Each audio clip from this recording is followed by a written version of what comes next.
Hey, it's Rocky. Welcome to Richer Soul.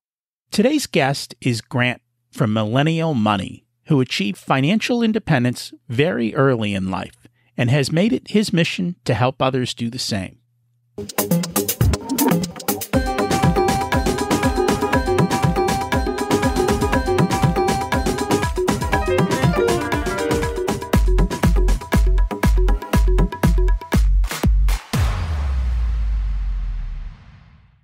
Imagine it's 12 months from now, and you've achieved your major life goals. How does it feel to be in the best shape of your life? To wake up energized, excited about the day? To have great relationships and friends who support you and propel you forward? How does it feel to have an excess of money, to be able to make the choices you want? To be fearless and open to trying new adventures? Imagine being connected to the universe and it providing everything you desire. It's possible over time, and your past does not dictate your future. The only thing holding you back from this vision is you. It's time to take control of our thoughts and use them to our advantage. Welcome to Richer Soul, where we achieve our dreams and bring balance to health, wealth, relationships, time, and spirituality. If you have not had a chance to listen to episodes 1 through 9, I encourage you to go back and listen to the framework behind Richer Soul and how to create the life of your dreams. You can also find all the show notes for this episode at richersoul.com. While you're there, you can sign up for a monthly email where I share the best articles I read this month, let you know about upcoming episodes, and share a little wisdom. You can also listen to coaching calls under the Coaching Calls tab. I also share the most interesting articles I read every week on Facebook at facebook.com/Richer Soul. And there's also a Facebook group where you can ask questions and interact with other listeners. Today's quote is from Seneca. True happiness is to enjoy the present without anxious dependence upon the future, not to amuse ourselves with either hopes or fears, but to rest satisfied with what we have, which is sufficient, for he that is so wants nothing. The greatest blessings of mankind are within us and within our reach. A wise man is content with his lot, whatever it may be, without wishing for what he has not. Today's focus is on money. Have you seen the story of MoviePass? We learned about this service a couple of years ago. Basically, you pay $10 a month and you could go to the movies every day if you wanted for free. What a deal. One of my kids got it. I didn't, because I knew that if I did, I'd feel compelled to go see movies, even if I didn't want to. Basically, another obligation. I wasn't sure how they could offer such a deal, but I knew the model of the movie business is the theater makes nothing off the ticket price. They pay all that money to the movie house. All their money is made off the concession stands. So I assumed that the MoviePass was somehow connected to the movie house, and they had a deal to offer the movies at this kind of reduced price. As it is, people are going to the movies less and less, and this was a guaranteed way to get monthly revenue and also increase sales at the concession stands. Now, it still didn't make much sense to me, because just going to one movie a month made the buyer of MoviePass a winner. It was $10 a month, and usually ticket prices are more than $10. Also, there were no restrictions, so you could go opening weekend. I came to find out that MoviePass was not part of the movie house, and they were actually buying tickets from the theater at full price. What a horrible business model. They thought they could eventually drive people to certain theaters and get paid from the theater for the traffic. However, every time someone used the MoviePass, they lost money. The more you used it, the faster they lost money. My kid was costing them a fortune. In no time, the business was in trouble, and the stock tanked. As the stock is tanking, all these crazy people start buying the stock thinking they were getting a deal. Robinhood, a stockbroker, actually stopped allowing customers to buy the stock as it fell 99%. I think it's currently trading at about 2 cents and may disappear. This was a bad business model run by some very supposedly smart people. The numbers showed it would never work, and yet people invested like crazy, even as it was falling apart. Our human nature sometimes makes us do stupid. I know I've done a lot of it myself. You've got to focus on the numbers, understand how they flow, and work to make sure there's a lot of profit before you invest. That's the kind of intentionality that our guest used to create his massive success. Our guest today is Grant Sabatier.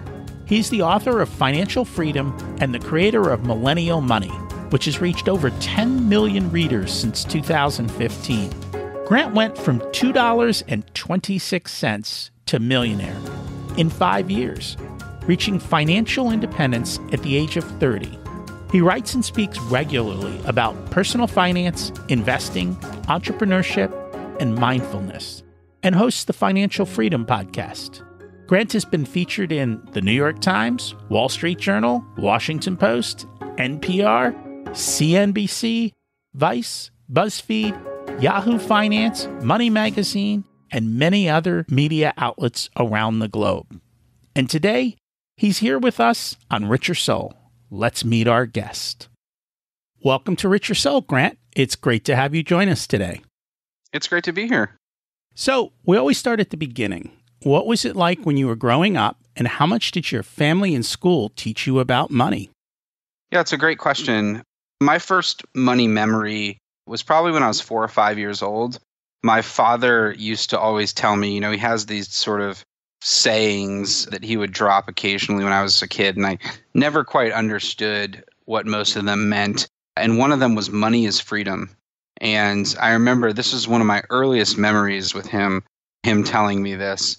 I had the opportunity to have him on my podcast where we discussed it a little bit more. But my parents both grew up very poor, for lack of a better way to describe it. My father lived in a one-stoplight town in Indiana and would get one new pair of pants per year, maybe two if he was lucky. Came from very, very little. My mother grew up on a farm with 3 kids and one parent that worked and just not a lot of money. And my parents, when I was 6 months old, made the decision to leave Indiana and move to the Washington, D.C. suburbs, primarily to give me a better opportunity than they saw where I was born. And there was quite a bit of expectation within that kind of a move. But I always knew that my parents were stressed about money growing up. It was something they talked about a lot. It was something that was readily talked about.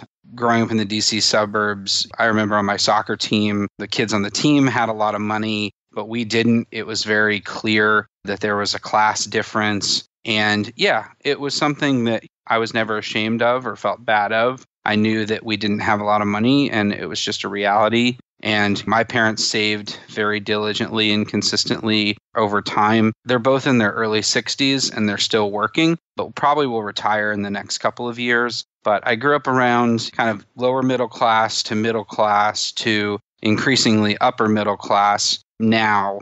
But through that time period, I saw my parents and my parents' friends, all they talked about was retirement and wanting to retire and when could they retire. It's probably not that surprising in hindsight that I write about money and I was so fascinated by it. Once I found myself back home at my parents' at the age of 24, kind of starting from scratch, I realized that I would need to do something a little bit differently than they did if I was going to escape and be able to live life on my own terms as quickly as possible. And we'll talk about that a little bit later. It's surprising, though, that your parents taught you that money is freedom. It's true, but it's very rare that I've heard people say, hey, that's the kind of mindset that I was raised with, and that's what my parents taught me. Yeah, I think there's a difference between being told that and maybe being taught that. Because I was definitely told that. It was not like, I remember a checking account, my parents helped me open a checking account when I was probably 10 or 11 years old, and I had a small allowance. And so they were instilling in me these small kind of financial lessons. When I graduated high school, my father gave me a personal finance book, The Only Investment Guide You'll Ever Need by Andrew Tobias. And I kind of enjoyed the book, but I would say that they instilled pretty solid money lessons in me growing up. But the thing I've learned, and realize now working with so many financial literacy initiatives is that very hard to get kids to pay attention and learn about money because they don't have any money. And when you don't have anything at stake, you don't really care about it. And that's very true. And that's the one reason that when my kids were young, we gave them money. We gave them an allowance with no expectations. And we set up a couple of rules for them. And then we put them in charge of their money. So even as young as 5 and 6 years old, we're like, you have your money. If you want to buy candy, go buy it. It's your choice. But don't come to me because you have money. And until you put money in their hands, you're right. You can't learn from lessons. You have to learn from doing. And I'm surprised at how quickly kids can learn when you put money in their hands. Oh, yeah. And now, thankfully, thanks to television shows like Shark Tank and the pervasiveness of entrepreneurship in our world, it's super cool to see kids launching companies and making money. And can't overlook the fact that the number one highest grossing YouTuber is a 7-year-old kid. He made $22 million this year. That amazes me that people watch it. Yeah. It amazes me that there's that much money behind it. But you know what? When you see opportunity and you go after it, it's incredible. And you don't need very much to start these days. Opportunity is everywhere. You just have to pick it up and go. So a lot of that comes, I think, from your mindsets. And we actually connected because we were both at a Tony Robbins event. We didn't know each other at that point, and we didn't even know we were together. I connected with you in a group later that we're a part of. And I'd love to hear your experiences from that event and what you thought of it, because you also had Tony on your show as well. Yeah, that's a good question. So I read Unleash the Power Within, Tony Robbins' book, when I was about 21 or 22. I found the book incredibly motivating and inspiring and energetic and intense, and I really enjoyed the book a lot. It left a huge impression on me. That was kind of my only, I'd say, Tony Robbins exposure until about a couple of years ago, maybe 3 years ago, when his book Money came out. And I read his book Money and I really enjoyed it. And then I read Unshakable and I really enjoyed it. And then on a random Tuesday, I got an email being like, Tony Robbins wants to be on your podcast tonight. And I was like, wait, what? Okay. And so I ended up chatting with Tony for about 2 hours. We recorded about 45 minutes. It was an incredible conversation. Since the entire time that I've been following Tony Robbins, I always wanted to kind of be skeptical of him and kind of crack the Tony Robbins code. I was like, this guy is so personable. He has so much energy. He's helping so many people. What is it about him? I was just as interested in his ideas as I was in him as a human. And the more that I dove into Tony, the more even just chatting with him, he has an incredible heart. And he clearly cares about people and wants to help them transform their lives. And even though I learned from him, I was still skeptical. Skepticism has been eliminated, and I believe in his message. I believe in what he teaches, what he shares. That being said, I think a lot of what Tony has done, to his credit, especially with UPW, is he created a space in which you can awaken. And I really believe that a lot of people are asleep in their lives in some way or in all ways. And oftentimes there's a moment in your life, whether it's a friend dying or a parent dying or getting diagnosed with a medical condition or getting cancer, or there are these sort of confrontations with mortality that wake us up to the fact that we are only here for a limited period of time. And when you have those types of moments, it almost forces you to engage with a deeper, sort of more substantive lens into the world.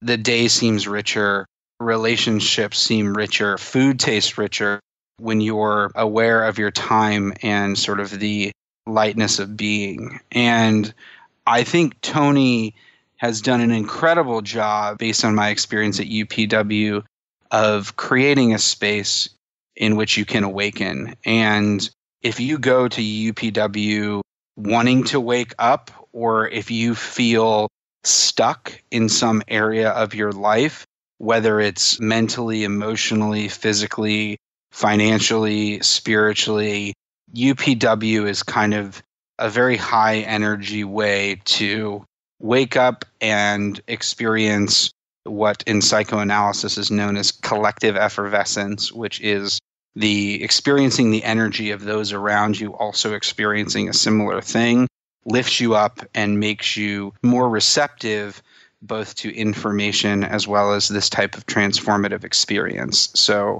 knocked it out of the park in terms of that. Was a lot more high energy and engaging than I could have ever imagined. I'd seen Tony Robbins speak before, and I found that the information at UPW I'd already heard and or consumed from him in some other form.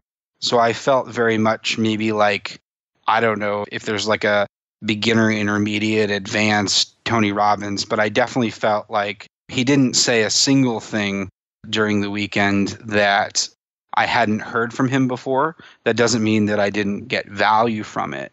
I also am at a particular point in my own life where I feel quite full spiritually, emotionally. I've spent the last year and a half writing a book, pouring my soul into that. I have all the time in the world. I wake up every day and spend my time how I want to. I read philosophy books and meditate and take long walks in the park. And I've done a lot of searching for the capital T truth. And the one thing, if I had wanted something out of the event, perhaps I would have gotten more from it. But it was really cool to see others getting so much from it, as well as to see kind of the personification of this man and his mission and his ideas come to life and have such an impact on people. And I think I have somewhat of a similar journey as yours with Tony. I actually remember him from the infomercials back in like the late 80s, early 90s, and then he kind of disappeared out of my life. And it was Money Master the Game. When that book came out and all the hype leading up to it, I was like, I really want to read this book because it sounds extremely intriguing what he's saying in all the pre-sale copy. And I really did enjoy that book. There's certain things in that book that I don't necessarily agree with. And there's two parts to the book. There's mindset and there's tactics. And I think he's got the mindset stuff knocked out of the park. A couple of the tactics things I wasn't 100% in agreement with, but there's so much to gain in value from that book that arguing over small details isn't worth it. And I do agree with you. I think there are a lot of people who are asleep. They get stuck in what I call the drift. And Napoleon Hill actually wrote a book about that back in the 30s called Outwitting the Devil. Wasn't released till a couple years ago because it was too controversial by his family. But it was literally about how people fall asleep and get in the drift and how to kind of get out of that. Dude, you're the third person who's mentioned that book to me in the past week. Oh, if you haven't read it, he literally looks at every part of life, like how school puts you in the drift, how your parents put you in the drift, how church puts you in the drift, how all of these different kind of institutions kind of do that. And it's literally, it's kind of a story-hearted conversation with the devil of how he gets you in the drift, because if you aren't intentional, he wins. You're asleep, basically. And that's kind of the lighthearted story that comes from that. Tony has this amazing ability to bring energy to a room. He literally feeds off the energy in that room. And it's amazing how that back and forth goes between him and the crowd. And it's amazing how he can do that. It's an experience.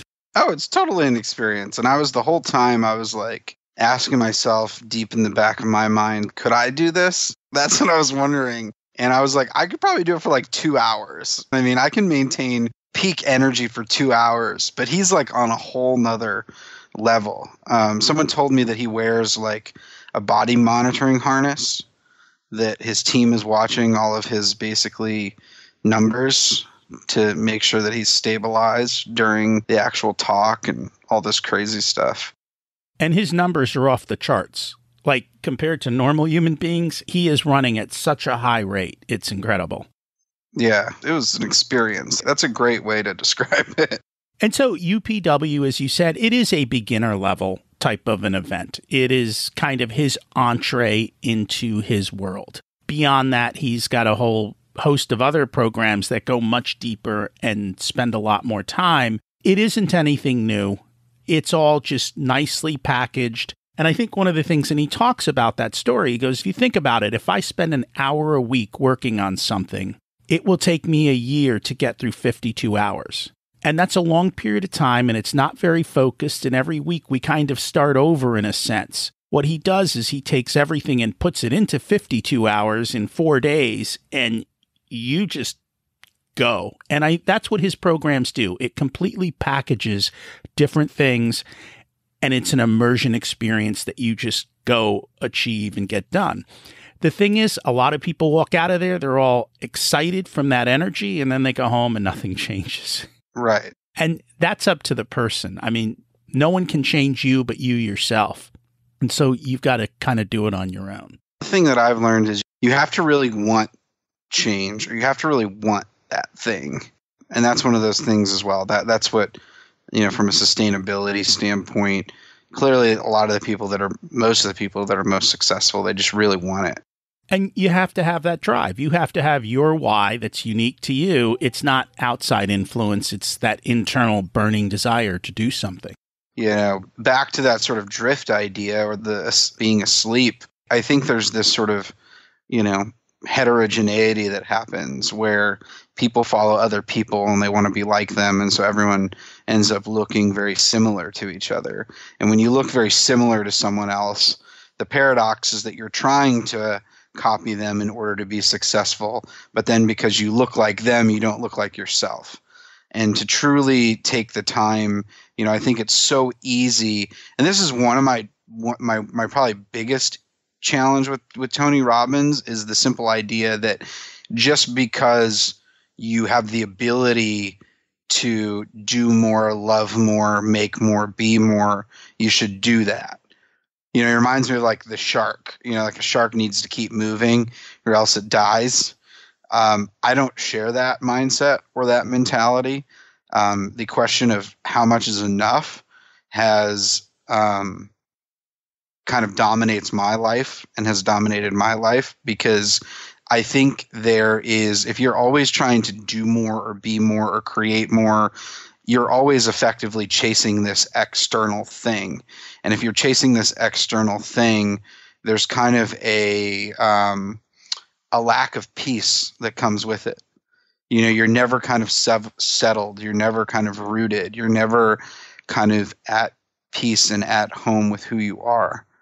And I think so many people spend their lives chasing this job title or this bank account number or this salary level or this promotion. And because it's easier to chase that thing than it is to actually stop and ask yourself the questions of, how much is enough for me? Who am I? What should I be doing? As opposed to just chasing some more and more and more. And so I am very much not of the more and more and more camp.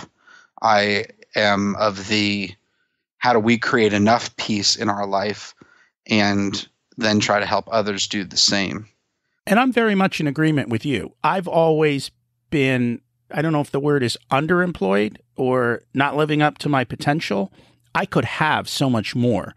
But in order to have so much more, what I would have to give up is time. And now my kids are just about, well, my daughter is launched. She's off to college. My son is 16. I didn't want to give up time with them just to make more money or to do something else. And so I traded. I said, I will take much less money in life and much less honor and prestige so I can spend time with my kids, because that's, at the end of the day, that's much more important to me than stuff. Yeah. but it's harder to tell that story to a 22-year-old or a 25-year-old, or even one of the things, and I chatted a little bit with Tony about this, but, I'd love to go deeper with him on it, is, all that information is so transformative for people and can be transformative. But why do you need to pay, I don't even know, I got a ticket for free, but, $2,000 or more dollars to get that information? Tony already has so much, and he's giving a ton, but, how amazing would it be if that, New York City event had been in Central Park and 200,000 people could have come for free? That's an interesting comment. The basic ticket price is $695 for the seats at the top of the arena. And he's got different kinds of things. Like if you get 4 people to buy a ticket or something, you can get one for free. My daughter actually went, I guess 2 years ago, through his foundation. She was actually able to get an essentially free ticket. She just had to pay for materials and stuff and food. I think it was about $200 for her to attend the event. So I know he gives some of it away, and I know a lot of it is available on YouTube and the information's out there. But actually, him in Central Park, that would be an amazing event. That's a good question. That's something that maybe he should do just from a marketing standpoint for him. It would just bring in so many more people. But I guess the question is, and so this is a constant question that comes up, especially amongst entrepreneurs who are selling their time. And I notice it in the coaching space. When people don't pay for something, they don't value it. Yeah, I don't buy that. I mean, I've heard that over and over. And to be honest, every single dollar that I've made, the millions of dollars that I've made in my life so far, can all be attributed back to completely free YouTube videos that I've watched. And the thing is, to use that as an excuse that if someone, pays for it, they're going to take it seriously. Sure, they might actually show up, but there's going to be a disproportionately higher number of people that are actually who want to change their life. They're going to show up to do it if it's free. And so, I mean, I think that, one of my missions now in life, and that's why I literally put every single thing that I think really matters about money into a, $13 ebook that I make like $2 from, because it all goes to the publisher and marketing cost. I wanted to give this information away, and I'm buying like over 5,000 copies to give away for free. And I'm literally dedicating the rest of my life to taking things that most people charge, $10,000 for and completely giving them away.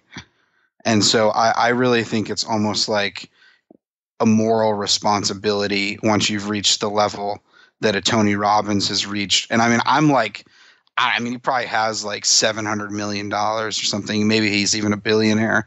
And I have, $2 million or $3 million, almost $3 million now. And it's just like, I have more than I'll ever need. And so I feel like giving back to others so that they can, ultimately make enough money to live a life that they love, is my responsibility. So I will continue to give away 99% of what I create forever.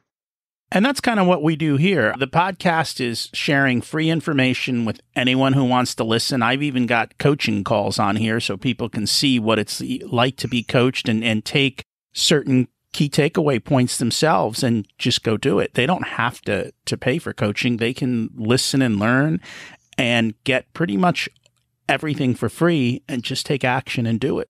Individual coaching is a different ball game, just because it requires so much emotional energy. Like, I don't do any private coaching anymore.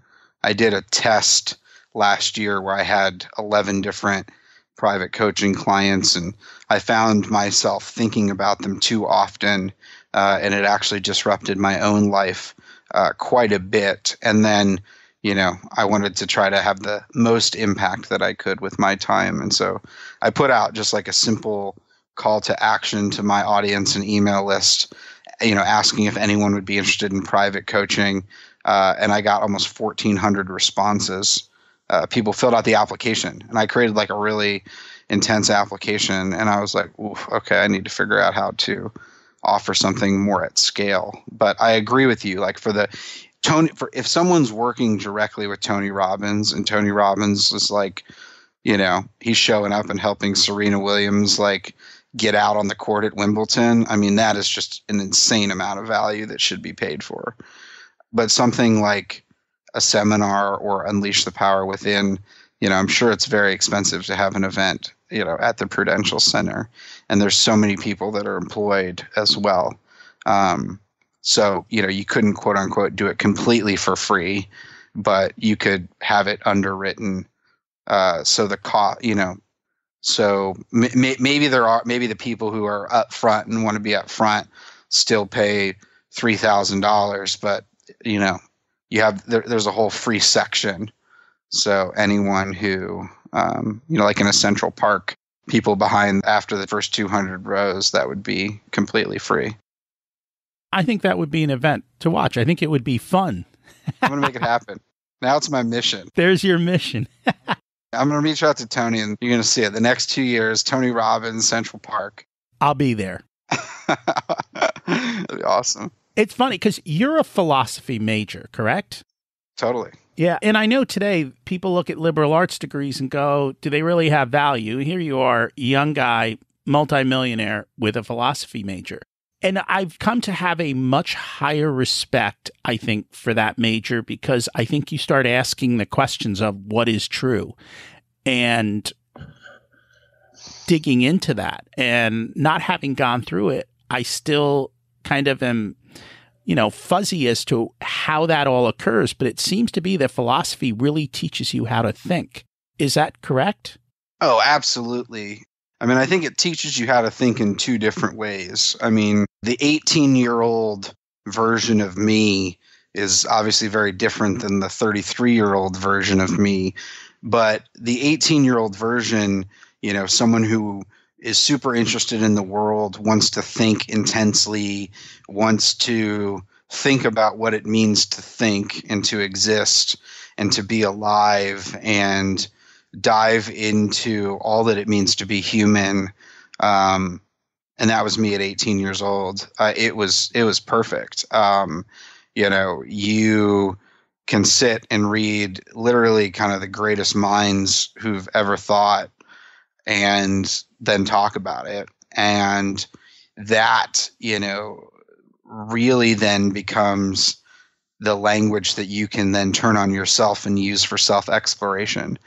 Because one of the things that, I believe it's very clear is that our unconscious is structured linguistically. And so underneath our mind, all of our emotions are being interpreted through language. And, this is kind of one of the foundational ideas of psychoanalysis or even psychotherapy, is that, there is a language inherent sort of at your core and within you. And so even when you're not thinking about something, your mind is putting words and language to things as a way to process existence and experience. And so to the extent that your unconscious is structured linguistically, being able to immerse yourself and learn and co-opt and just kind of bathe in the language and concepts and ideas of, some of the world's greatest thinkers, everyone from Plato and Aristotle to, Descartes to Heidegger and Foucault and Lacan and Freud and, Adorno. I mean, all these people, Kant and Hegel, it's a remarkable experience. And then, so you get out the other end, and not only are you able to think, but you're truly able to kind of think for yourself. And so it made me a better salesperson. It made me a better entrepreneur. It made me, I couldn't recommend being a philosophy degree more highly. And I'm all about the liberal arts. I mean, the liberal arts, you can always learn how to code on the side. I was a philosophy major, and then, after I graduated, I learned how to code through YouTube videos. So I didn't need to be a computer science major. Of course, you need to be like a hard sciences major if you want to be a doctor and those sorts of things. But in terms of all the majors, liberal arts and learning how to think is going to be an increasingly valuable and rarefied skill as more and more of our world gets sort of automated and commoditized. And that's the paradox. With increased automation and technology comes the need for increased sort of connection and meaning and purpose and humanness. And so a philosophy degree prepares you well for that. And I agree with that very much. And I've really come full circle on that. And I have a lot more respect for people who actually take the time to learn how to think and to go read. I was going to like, if somebody who doesn't have a philosophy major wanted to study philosophy, is it basically then to go read the people that you spoke of? Or is there something else that they might look to get started? The thing about a lot of things in life, there's many different sort of schools of philosophy. And so you can't, I'm sure there is some like intro to philosophy book out there that's really good. I've never read a book like that. That wasn't the type of school that I went to. The type of school that I went to is just like all primary text. Let's read from, the actual books as opposed to a synthesis of them. I would recommend, you have to think, a great place to start is to simply read any Aristotle or Plato. All modern philosophy originates from them. And then, you can skip over, I think, Descartes and Hegel and Kant unless you want to get really, really deep. And then I particularly like the 20th century philosophers. I was really into the Frankfurt School. They write a lot about aesthetics and media and cinema and sense of self. And those are people like Walter Benjamin and Theodor Adorno and, and then then there's like the psychoanalytic sort of psychology realm of philosophy, which all, is fascinating because there's kind of a language of the self that arises out of people like Freud. And Freud created this whole, obviously, modern psychology would not exist today without him.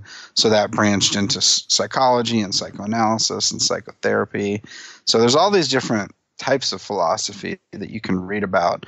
I myself was really into psychoanalytic theory and linguistic philosophy and kind of tracing the lines back from, German linguistic philosophy all the way to kind of the present day. I am just in love with language. It is by far kind of my greatest love in life. I love the rhythms and cadence and meter and the transformative power that language has. And I think that we're at a time where a lot of language is getting commodified. And when things get commodified and sold back to you, it loses some of its meaning as well as its transformative potential. And so I spend the free time that I do have thinking very hard about how to reinfuse language with meaning and transformative potential. That's why I like Tony Robbins. Tony Robbins is a master at that. Beyond the NLP, he's a master at kind of infusing language with that kind of energy. He does. And I think the words we tell ourselves are very important. They drive the way we behave and the way we act. And if we change the language that we use, it changes who we are. Yeah. And even when we don't change our language, we just expose ourselves to other language. Our minds are like the most powerful computers ever, and they're naturally looking for connections within language that even when we're not that conscious of them, they're still making those connections. So just being around the language, you start to assimilate it. That's why, a simple example of this is when you start hanging out with someone new, after a week or so, you'll start to sound like each other in a way. You'll co-opt some of their phrases and they'll co-opt some of your phrases. And language gets naturally shared that way, even without you consciously thinking about it. And that's why you're the average of the 5 people around you. Sure. Yeah. That's one way to look at it. That's exactly what it comes.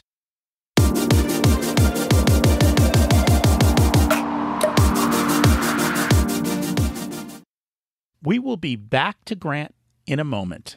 Who are you hanging around? What language are you using with them and yourself? Do you feel stuck in your business and want to push forward to the next level, but aren't sure what to do?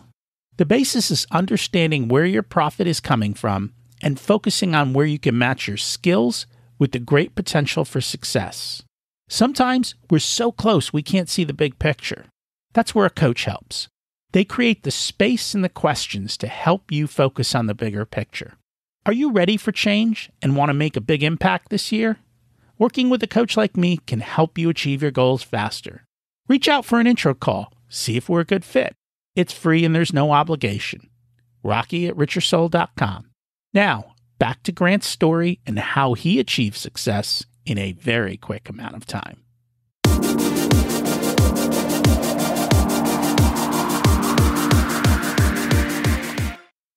So you get the philosophy degree, you're done with college, you're unemployed, you're living at home with your parents with $2 and a couple pennies in your pocket. 5 years later, you're worth over $1 million.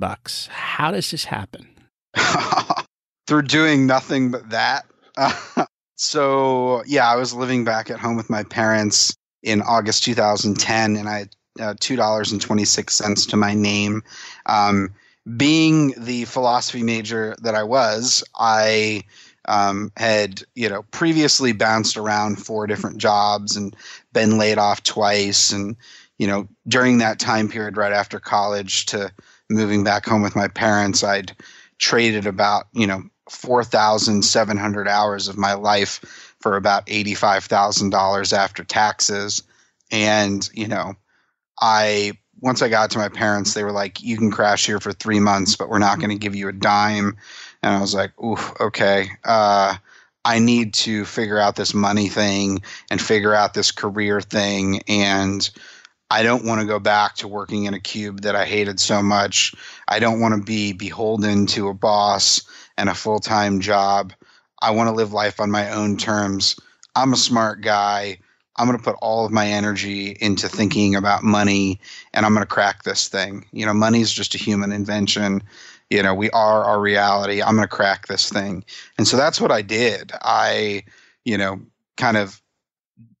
say I distilled and sort of, took apart money and took away my emotions around it and the way our society thinks about it, and, really kind of looked at it for what it is, and then started injecting my own meaning into it. And, I read the one book, Your Money or Your Life, around this time. And, it completely changed my life. Just the simple idea of whenever you're working, you're trading your life energy for money. And what are you willing to trade your life for?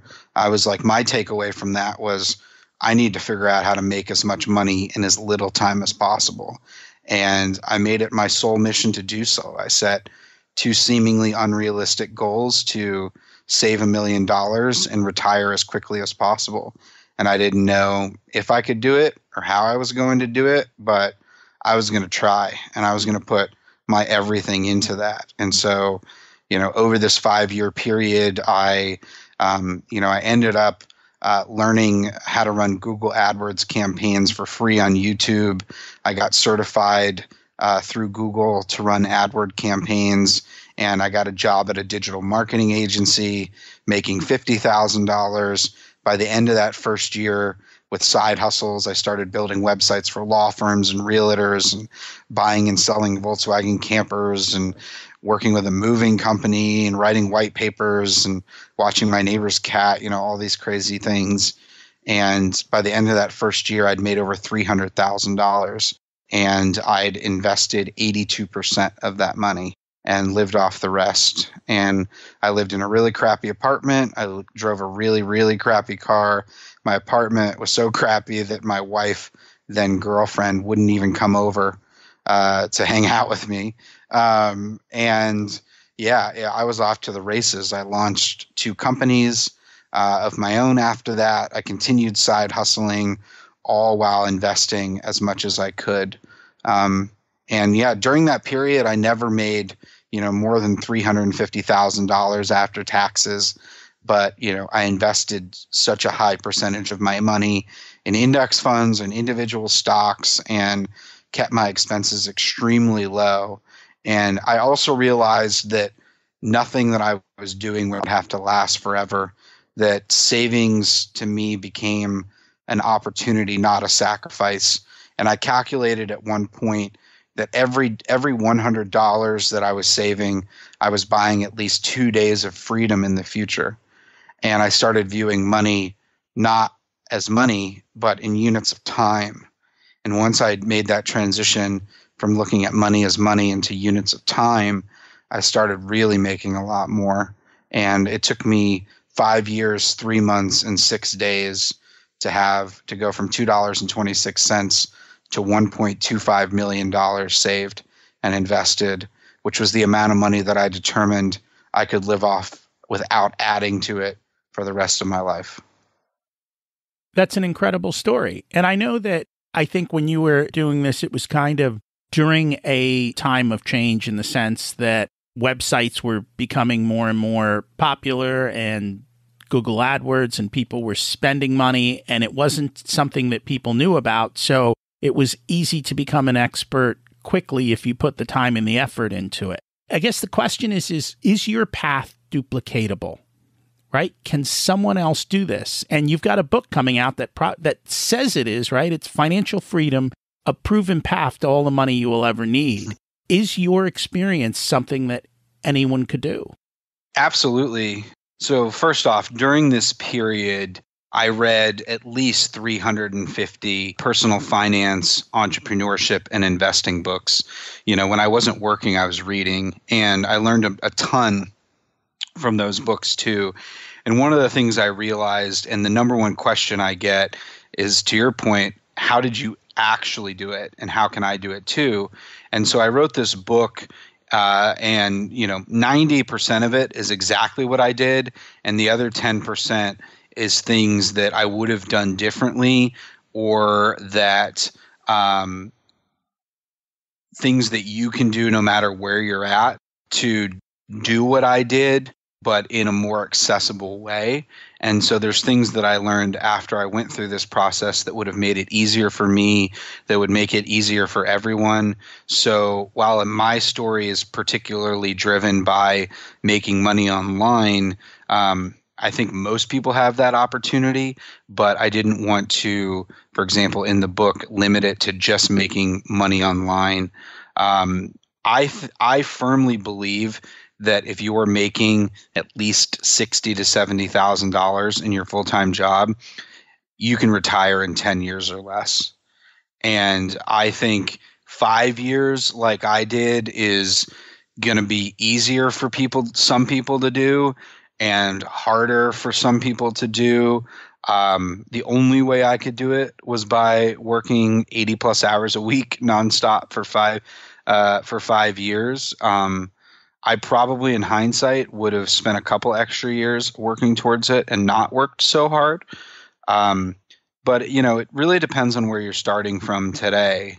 And, I got an email from a reader about a month ago. He's a 13-year-old kid who lives in San Jose, California. And the subject line of the email is, "I want to be you when I grow up." And, this kid, he wrote me this impassioned email about all his side hustle ideas and how he's going to save and where he's going to live and what he's going to do. And I was like, this kid's going to be financially independent at 24 years old, So in that case, I think younger people learning these things are going to do it even faster than I did, or at least the same amount of time. I feel like I'm kind of an explorer in a way, that I went to kind of the edge of money and I saw what was possible for someone really with very little to no marketable skills at all when they started. I mean, literally, when I started, I could write well and, talk and, I had some basic skills, but literally all the money I've made is from things that I learned on YouTube starting at the age of 24. And so that's something that you don't need a college degree to do. There's so many paths to wealth now. And so I think that, yeah, it's definitely replicatable if you're willing to make it your primary goal in life. With that being said, you know, I wasn't great at having balance in my life. I had no balance in my life during this process. I probably would have more if I did it again. And I think it's important, no matter how long it takes you to retire, if you do it in 10 or 15 or 20 years, that's still significantly less time than 40, 50 years or never. And so going at your own pace that you're comfortable with, making sure first and foremost that you are enjoying your life, because money only matters if it helps you live a life that you love. And that's something that it took me a while to learn. And so it's not the book, if you want to do it in 5 years, follow every step that I took, and you can do it. You can definitely do it. If you have kids, it might take you a little bit longer. If you live in a really high cost of living area, it certainly will take you longer. But once again, most of the variables, most of the things you can control. I also got lucky in that I started investing in 2010 during an incredible market, but I positioned myself well for that luck. And so the great thing now is this book exists, and I've done it, and some of my friends have done it, and some of my readers have done it, and more people are, able to make more money in less time and live awesome lives than has ever been possible, I think, in history. And so just the fact that all this info exists out there now, you're going to see younger people doing it even faster. Like I talk to some 21-year-old people now, and, they know so much more than I knew at 24, at 25, at 26. That they're so ahead of the game, and that's the really exciting thing, because I really believe that most people, when they're unhappy, when they feel stuck in life, they're like 2 or 3 degrees or 2 or 3 steps away from a life that they'd really love, and oftentimes at least 1 or 2 of those steps are money related. And when you can get your money life settled, it's going to buy you more space and time and freedom with which to do those things that you actually care about and not be restricted by money. It's kind of the ultimate freedom creator in a way. With that being said, one of the things I realized is that I didn't realize this until after I'd become financially independent, but you don't need $1 million or millions of dollars or to even be financially independent to get a vast majority of the benefits. You can get a lot more freedom and a lot more time and be able to sleep at night and be able to spend time doing the things that you love much, much sooner. You don't have to wait until the end to have those benefits. A lot of those benefits are much more accessible and much closer than kind of the $1 million mark. So I always encourage people to answer that first question of what kind of life do you want to live? And then the second question, how much money do I need to live that life? And lead with the life before the money, and then the money will work itself out. And that's very true. As I had mentioned earlier, throughout my life, I've always created the time and space to live life versus just chasing a dollar, because it isn't the most important thing. And you talk about, think of the Dave Ramsey quote, which is live like nobody else so you can live like nobody else. And you grounded out for those 5 years to live like nobody else and did the work, which then allows you to live like nobody else at the other side of the game. Yeah. I mean, that's the choice you have to make. You have to say, I'm going to live life on my own terms, even if the people around me think I'm crazy or dumb or that I won't make it happen. Because I had friends that looked at me and they're like, you're so dumb. What are you doing? And then I made it through, and they're still working, and some of them don't like their jobs. And it's just, this stuff is not rocket science. I mean, it is not rocket science. Like, it's not like some secret. Like, it's all in the book. It's all out there. It's all on blogs, and it's never been easier in history to make money and live life on your own terms. And so if you feel stuck in your life, or you feel behind, or you just want to do some things that you don't have the ability to do. There's a path to get there.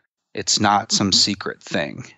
And I think that's the most difficult thing for people is picking their path, thinking through and saying, I'm going to try this path, and then taking the first step.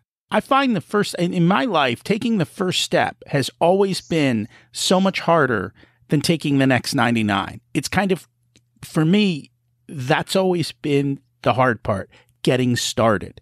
Once I get started and I get moving, everything just flows and it's wonderful.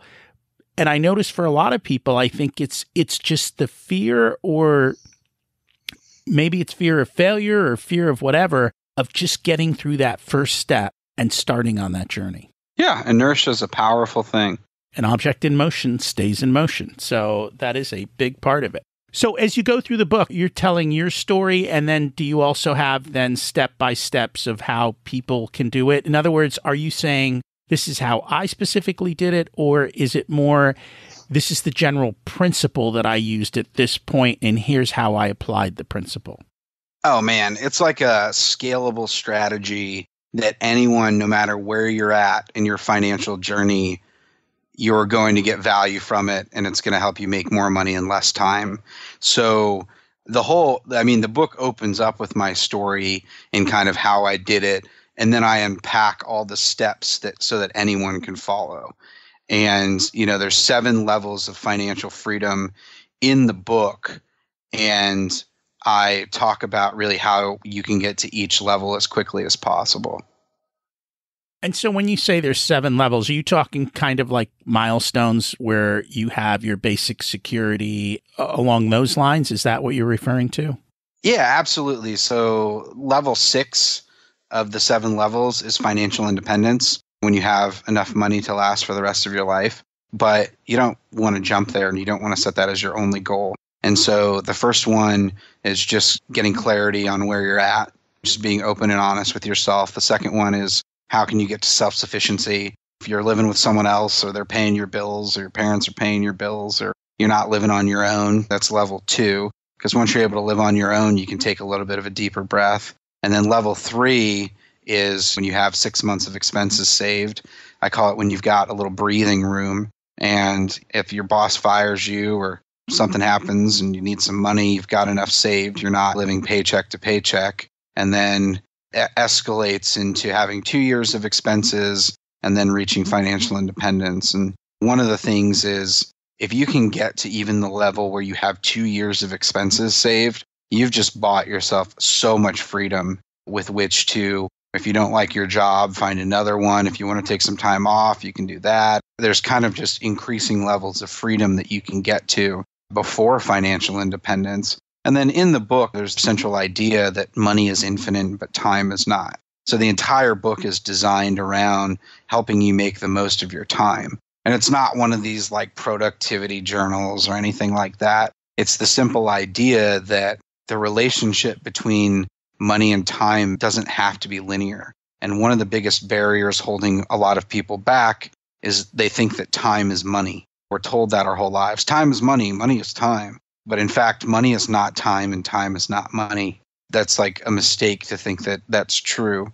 Money is infinite, time is not. You can actually find easy ways where you're no longer trading your own time to make money. And so that ethos and many other things kind of permeate throughout the book. And then it's a scalable, stackable strategy. So as I mentioned, I'd read over 350, now easily over 450 personal finance, entrepreneurship, and investing books. But all of those books, it's like, here's a book on investing, or here's a book on how to launch a startup, or here's a book on how to conquer your debt. But I've never seen, and this is what was so powerful to me, someone who wrote, and the reason people don't write like this is because bookstores and Amazon, they can't even classify your book correctly. You're often meant to write in one subgenre. But I was like, forget that.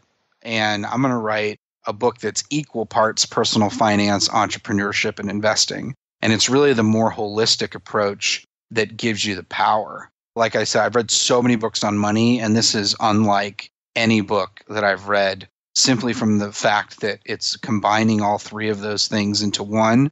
And then also, it's just nonstop jam-packed. It's not like one idea that gets beat to death for an entire chapter. It is just nonstop value. And my goal was to write the highest ROI money book of all time. Like, I'm really excited because, like, I want those emails in 10 years when someone's like, I read your book and now I'm worth $300 million. Literally, that can happen. And most of the money books out there around making money, they're just like one idea or a couple ideas. But in reality, there's kind of a stackable system where the sum is much, much, much greater than the parts. And so that's how I've designed it. So you build. So there's everything from like, how much do you need to where you are to what does money mean to you? And here's how you should think about money and how do you optimize your full-time job and launch side hustles and invest in real estate and invest in the stock market. And what are the habits? I break it down all the exact daily, weekly, monthly, quarterly, and annual habits that I use.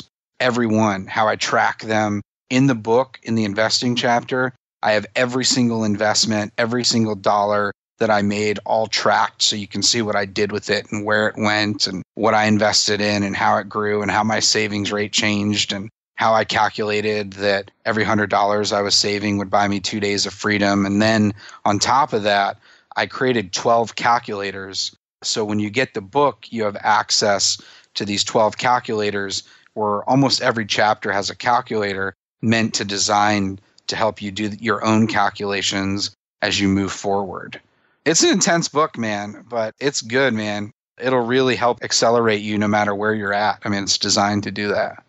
And I'm excited. I'm looking forward to reading it as well. And that's one of the things that people, I think, need to do is to actually think through what they want and when they want it. Because I would think about traditional advice. People would say you're coming out of college, you need to save money, put it in your 401k, and put it in retirement accounts. But the problem with that is it doesn't give you freedom. Your money's kind of locked up with massive taxable implications. Whereas if you save your 2 years of money in a brokerage account that's taxed already, you have immediate access to your money with no penalty and a lot more freedom to be able to use it as well. So I think you do need to be intentional and think through where are you going, what do you want, and then, only then, can you figure out the best tactics to achieve those types of results. Yeah, absolutely.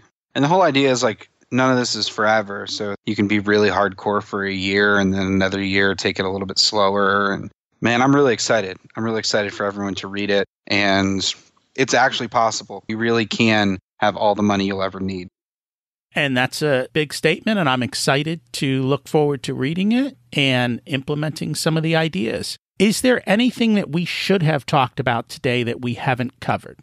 No, this is great. I appreciate the opportunity to chat with you. And I think we went deep on quite a few areas. And yeah, it's just been a great conversation. It has been on my end too. And that's what I like to do. I like to go deep. So as we leave, is there an action step that our audience can take this week that will help push them forward? Yeah, the one thing is go in and increase your savings rate at least 1%. And then try to do that every month or even every week over the next 6 months. And so one of the things is we often automate our finances, but automation is really the status quo. It's really just the starting point. And so if you want to reach financial independence as quickly as possible, you need to be saving as much money as early and often as possible. So a simple action step, go into your 401k platform. If you're saving 5%, up it to 6%, you won't notice that difference. If you're saving 10%, up it to 11, even up it to 15 if you can. That'd be a great action step. Just right after you listen to this, log into your 401k or your IRA or your savings account or no matter where you're saving money and just escalate it 1% and then do that as often as you can. The funny thing is when you do the 1% and you get your paycheck, you don't even notice.